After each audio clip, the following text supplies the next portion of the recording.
I have been a social entrepreneur accidentally for 15 years now. So today I hope to share my journey as a social entrepreneur and my experience of running a social enterprise over those past 15 years. So let me tell you the story behind Sensational Kids and our why.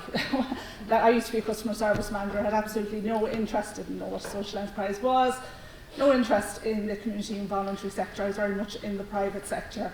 And then my first child, Connor, was born. That's a picture of him there on the right-hand side of your screen there.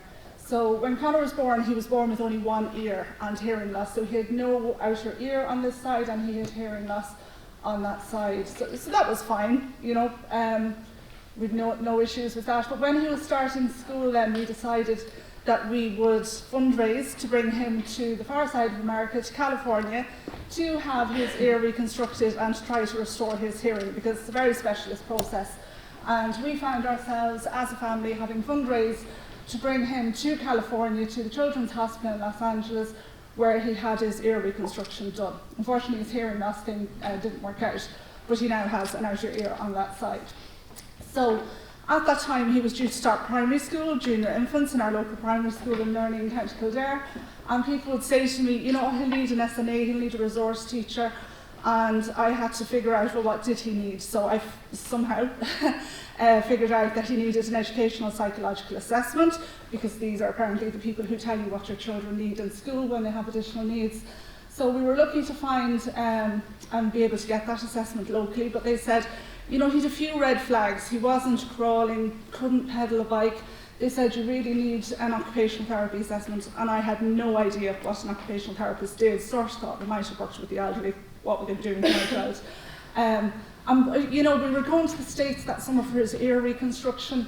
We had to go back several times, so we were lucky enough that Connor's plastic surgeon, his reconstructive surgeon in the Children's Hospital, his wife was a child psychologist, because we weren't able to find this occupational therapy assessment that we were told we needed in Ireland. So we asked Dr. Reinish, whilst we were hanging around there post-op for Connor's surgery, was there anywhere we could bring him to have this occupational therapy assessment done?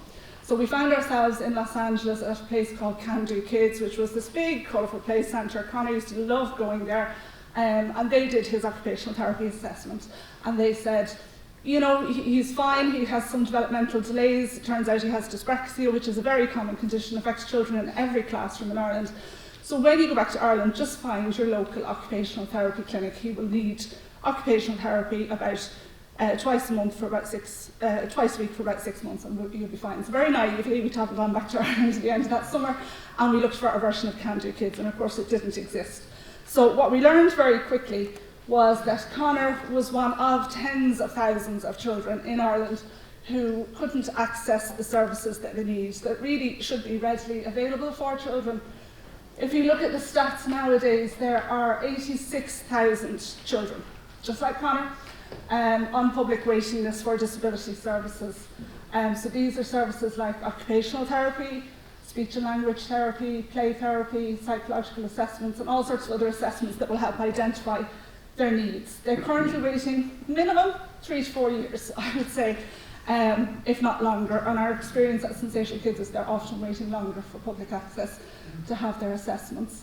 And if you think, I'm sure you all know 3, 4, 5-year-olds in your lives, if you think, if you're told, you know, that your child has to wait another at least 3 to 4 years before you can identify their needs so that they can then access the help that they need, the delay and the damage that's going to do, and the stress that that's going to cause to your family in the meantime is huge.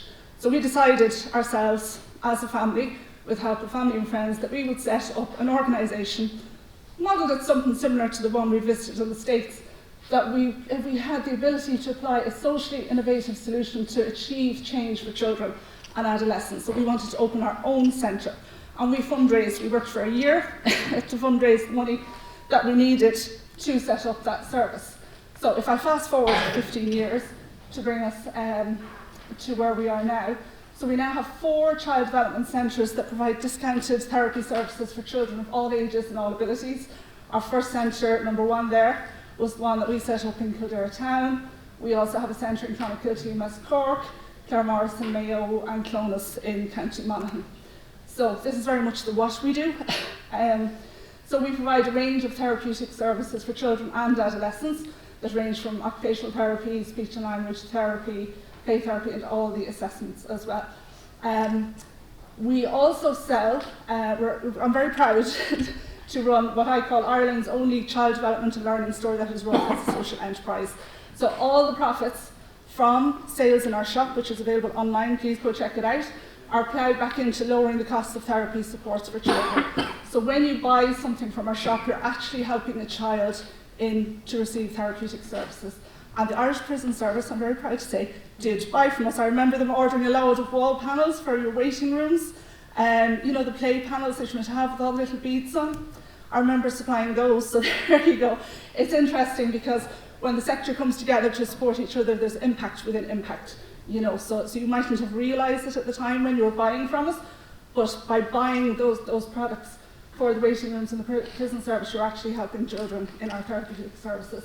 We also run training, which we have a traded income from, for parents, teachers, SNAs, to help upskill them to learn how to support children that they care for. Our social impact to date, over the past 15 years, we have supported 10,000 children and saved families 2.6 million in therapy fees. They're very much our outputs as an organisation. Some of the children, just to give you an idea of some of the type of children we support, we always say we're open to children of all ages, all abilities. That's quite important to us.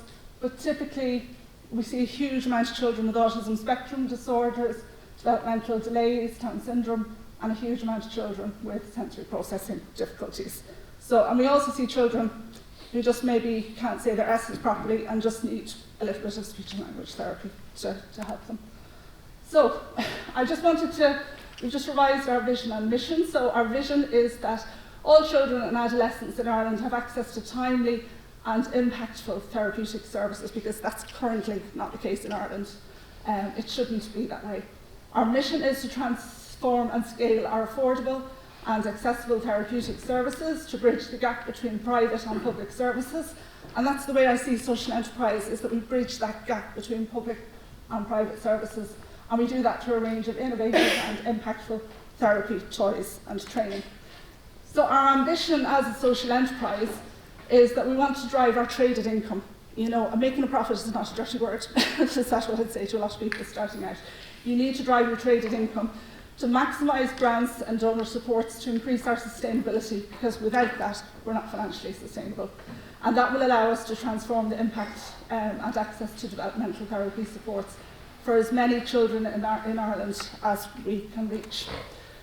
So what we're doing at the minute is we're just undertaking our most ambitious project to date. So that building that you see there is a project that we have been working on for the past 3 to 4 years at least, and it is to custom build a 17,000 square feet child development centre on a 2.5 acre site just off the motorway there in Kildare town. So that's a €17 million project. It has the capacity to change 30,000 children's lives over the next 10 years. I'll use the word transformational because I do see it as transformational. We have worked really hard to bring that project to fruition. It's a dream come true for us to be able to custom design that centre and to have everything that we need for the therapists to deliver their jobs and their roles, and for the children to enjoy coming to Sensational Kids. So that's what we're working on at the minute. There are challenges to that, but we're getting there. But we have bought the site, we have borrowed money, we have planning permission, and we have some funding towards it, and we still have a little bit of a funding gap, but we're sort of 80% there now at the minute. Our challenges is, thank you. Just because I think it would be wrong of me to come up here today and say that everything's rosy, because it's not. You know, there are lots of challenges to running a social enterprise. So I want to just touch on some of the challenges that we as an organisation have, because I feel that they're probably no different for other organisations out there, and then some of the challenges that I would see in the sector as well. So recruitment and retention of clinicians is a huge issue for us. I don't know where they've all gone post-COVID, but we're having to recruit internationally now for that. Fundraising for us for core and capital growth is a challenge, because we're fundraising for the new building. We're also having to fundraise for core costs at the same time. And we also have multi-annual funding needs, which is a challenge for many organisations. Growing traded income requires investment and skills and money to make this happen. We also need to upgrade and automate our systems to support the development of the organisation, and then communicating our USP and brand and appreciation of the social enterprise ethos is a challenge too. So going back to the very lovely rosy start, when you start off as a social entrepreneur, why did I set it up as a social enterprise? Personally, I felt I didn't want to profit from other people's disadvantage. I didn't want it to be a private service. It enables us to put everything that we make back into our why, so you're mission driven, and that should be very familiar with this.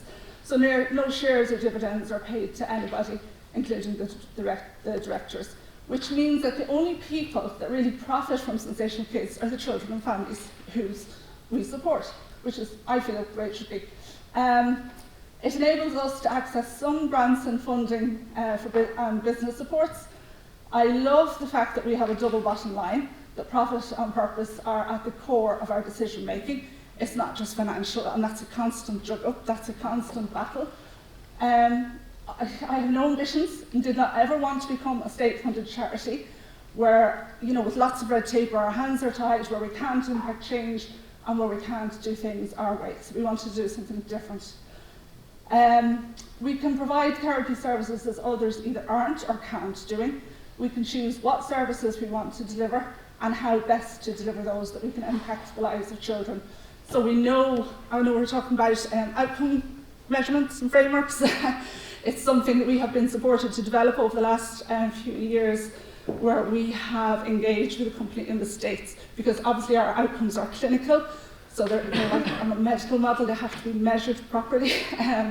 And we know when we can prove our outcomes now, our stats are above and beyond what's considered to be clinically meaningful change for children. So we're really punching, well, it's not me, our therapists are really punching well above their weight in terms of delivering real change for children. And I absolutely love social enterprise.